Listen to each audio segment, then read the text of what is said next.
there! Yes, you! Right here, right now, is the spoiler-free section of my review of Axiom's End. After this, it's Spoiler City. Lindsay Ellis! It says here on this blurb thing in the back that describes you, it says Lindsay Ellis is a... with a focus in documentary and screenwriting. Screenwriting, which means you can write the script for your own movie adaptation of this, your own book. So why haven't you? Lindsay, the book is great. I know this. You know this. Or at least you should know this. But hear me out. This, right here, would be a great movie. Lindsay, please. I need a canon representation of him!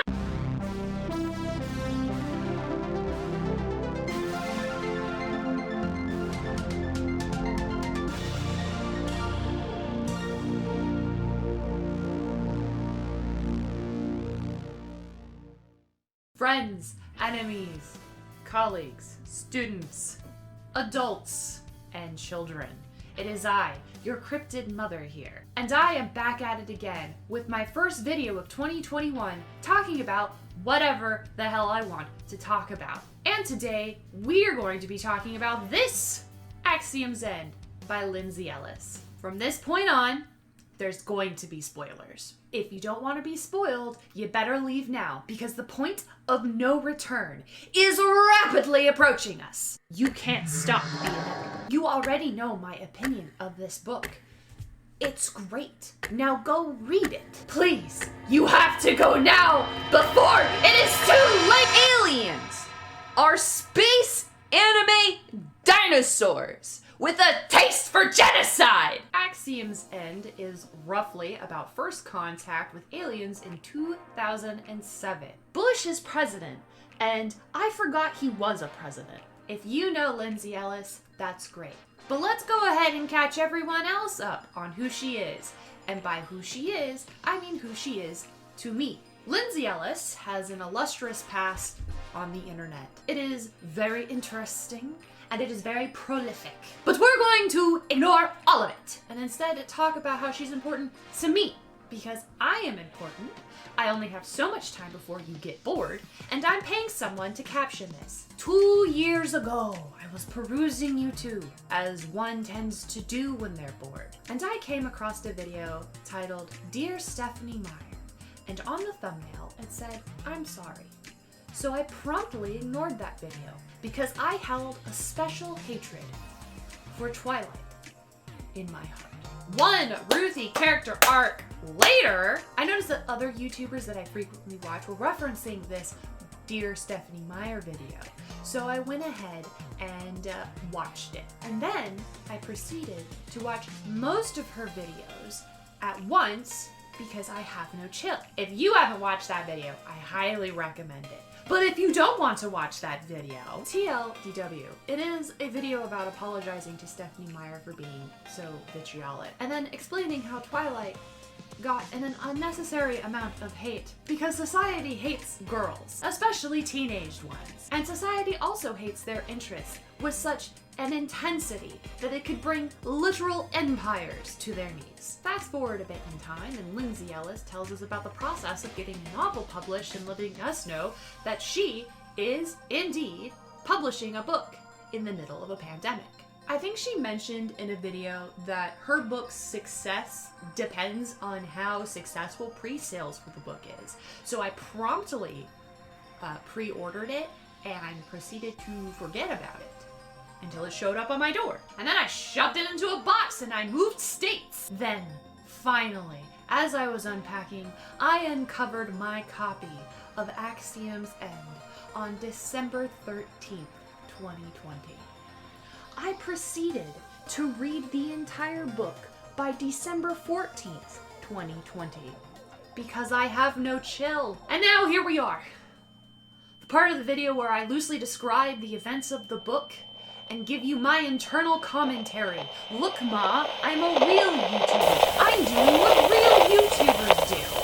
We start our novel with our main character Cora, who, in my Mind Palace, is being played by Haley Steinfeld, who played the main character in the Transformer movie Bumblebee, which, fun fact, is the only Transformer movie I've ever watched. And according to Lindsay Ellis's Q&A video, everyone thought that this book was very similar to Bumblebee or Transformers as a whole. So I guess I got something right. Cora has a small amount of backstory that we're just gonna kind of skim over so that way you know who she is. She's a college dropout. She's working at a job her mom got her. And her dad happens to be Niles Ortega, who is the infamous whistleblower / conspiracy theorist who fled the country when she was young, leaving her mother and herself and her siblings to fend for themselves. He runs a website called Broken Seal, which he uses to dog whistle as much as he wants and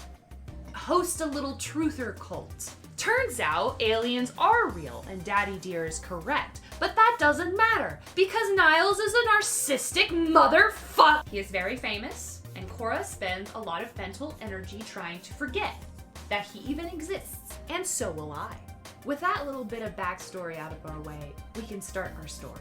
Our girl Cora's car broke down, so she's hitching a ride from Mommy Dear. On the drive from home to work, Cora realizes that they're being followed by the government. We don't know it's the government, but it's pretty obvious. But more importantly, Pops is on the news, and so we have to spend a lot of mental energy forgetting his existence again. Mom drops Cora off, and she successfully makes it to work. But before she can clock in, a giant spaceship, we don't know it's a spaceship yet, but it's pretty obvious, crashes in the hill next to her work, making all of the windows explode. Great, let's go home.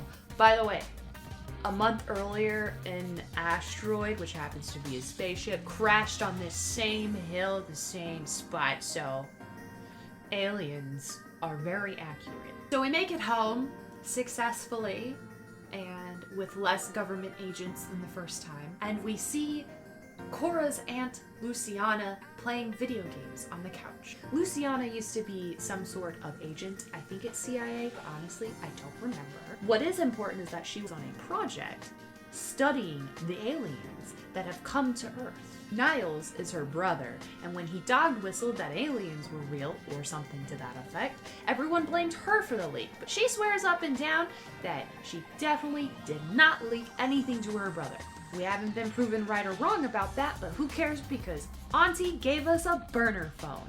Shortly after Cora arrives home, her mother arrives home with her siblings. Oh, Mom is extremely upset because Cora left work without even clocking in or telling anyone she had made it, which had a domino effect, which I think results in her mom being fired.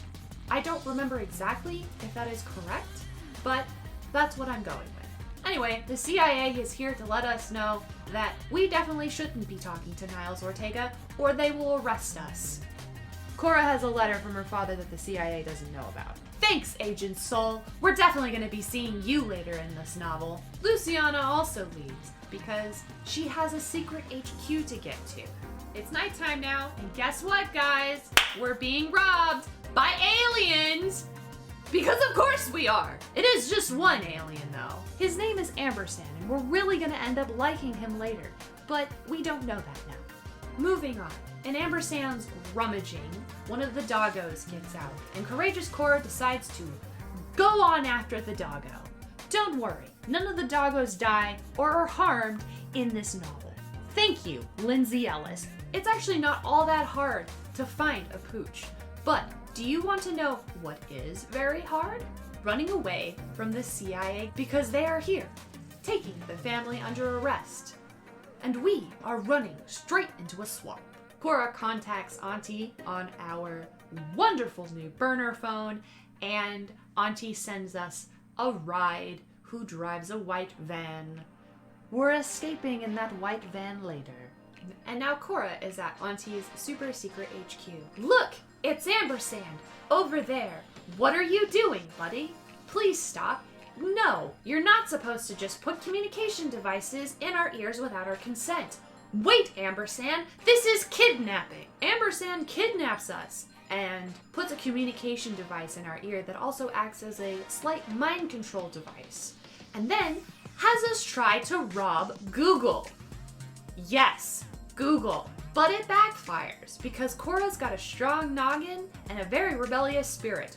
Also, a really bright white light knocked out all the electricity in the area and knocked out Ampersand, who's in that white van from earlier. Cora ends up escaping, finds the white van, finds Ampersand in the back seat, assumes he's dead, but he's not, but decides that she's going to ignore that right now and get away as fast as possible. Now, I could go over every painstakingly small detail of this book and go over the lore and the alien bits and really get into the nitty-gritty of this book. But I really want you to read this book, so we're just gonna skim over it. So details may be a little fuzzy and events might get a little mixed up, but you can correct me in the comments after you've read this book. Ampersand wakes up and lets us know that yes, there are aliens out there. Yes, there are more than just one space-faring alien species. And yes, the big bad wants Ampersand and his buddies dead. Well, not buddies exactly, because aliens have this sort of caste system, and that's one of the things that I'm not going to explain and that you should find out by reading this book. Ampersand and his buddies are genetic traitors to this thing called a superorganism because they were of the opinion that genocide is bad. The big bad is Ampersand's lover, brother, or some other sort of significant other that is very complex to explain if I don't use the in-universe terms, so we're gonna go with lover. The big bad was also in the no genocide camp, but is trying to win brownie points with the superorganism by finding and capturing Ampersand, his band of buddies, and a thing called the genome, which holds the genetic information of these genetic traitors. After gallivanting across the US, Cora lets Auntie know that we have an alien in the backseat of our van. So we contact the CIA and Agent Soul so that way Ampersand and his buddies could be reunited. Ampersand and his buddies really need to just kind of discuss about this whole being on the run from the genocidal superorganism thing, and then they want to split, which the government is completely happy with.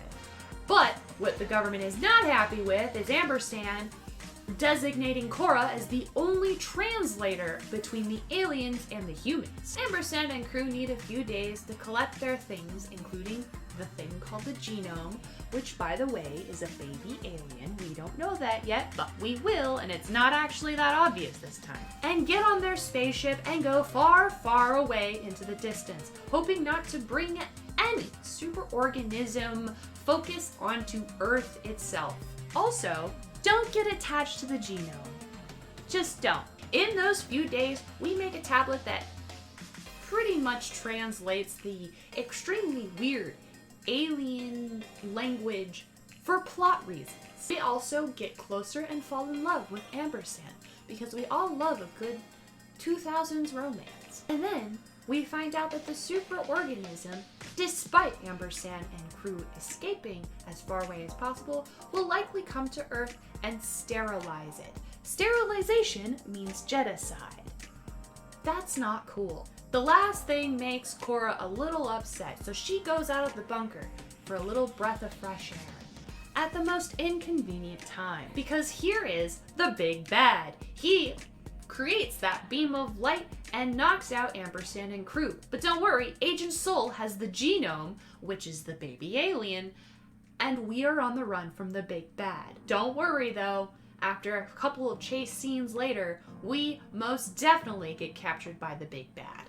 While in the big bad's custody, Cora reveals to the big bad's lackeys that the big bad and Ampersand are actually lovers, brothers, who knows, it's complicated. It's the final battle! It's time to duel! It's Cora, Genome, and kind of, sort of, maybe not really Ampersand versus the big bad. Cora tries to take the initiative and kill the big bad while he's down, but Ampersand is a little attached because they're lover brother sort of, it's kind of complicated, and pushes Korra off, which gives the big bad enough time to get up and proceed to thrash Korra fatally. The big bad gets distracted by the genome, accidentally committing Sudoku and ripping, I think it said her filter, but gives us enough time to get away and let the big bad's lackeys finish him off for us. Genome and Korra are both fatally wounded,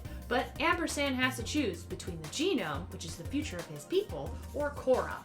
And of course, it's Korra, because she's the protagonist. He patches Korra up and sends her on her way to her family, who have become uncaptured by the CIA thanks to Daddy Dear. She is welcomed with open arms and all hard feelings are forgiven, because all of what just happened to her is just nuts in a can. Crazy talk. Ampersand visits us in the night and leaves us with a few more tidbits of knowledge. He mind melded with us, which is perhaps the reason why we have such a romantic attraction towards this giant anime dinosaur. And that he's staying. Hooray! Ampersand is staying on Earth! Woohoo! And the book ends with this last statement. "Yes, you do," he said, "but I am not human." Lindsay, why did you have to tear my heart out and throw it on the floor and salsa dance on it like that? Jeez! And that's the gist of the story, more or less, kind of, sorta. You should read the book and find out. This book reads like the best of 2000 sci-fi. Yes, it is a little predictable at times, but it has the 2000s charm to outweigh the predictability, which makes it a-okay in my book. I will have to say, the only negative thing that I have is that I wanted more of Korra's dad, Nils Ortega, to be more prominent in the ending.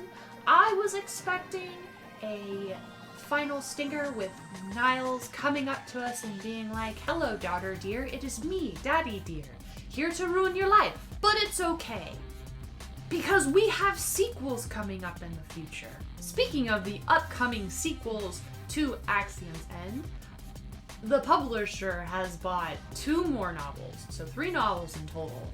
But Lindsay has 5 novels planned. So I'm doing my duty to make sure that you buy her books, so that way I can read the whole plot. So please, go buy this book, appease the publisher gods. Go now! You can find it on Amazon. This book gets an 8.3 out of 10 and a Ruthie recommendation, especially if you like sci-fi and cute 2000s media. You can purchase this book on Amazon like I did, or you can Google it and find somewhere else to buy it. As of right now, the sequel has not been announced other than it's going to be in fall of 2021. So stay tuned.